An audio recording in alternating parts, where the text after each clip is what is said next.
Ракометниот клуб Струга и во сезона 2025-2026 ќе биде дел од македонската ракометна Суперлига, откако во барашнат преворот за опстанок ја соволда екипата на Мултиесен со резултат од 24-19. Надпреворот се одигра во Прилеп и понуди квалитетна и борбена игра од двете страни.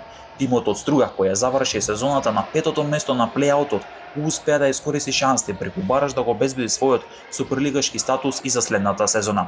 Првото полувреме мина во изедначено темпо и заврши со резултат од 12-12, но во второто полувреме Стружани одигра подсврсто и поорганизирано, правејќи клучна серија која им донесе предност што не ја испуштија до крајот. Најефикасен кај победничката екипа беше Ненад Костовски со 9 погодоци, додека пак Филип Пајковски запиша 5 погодоци.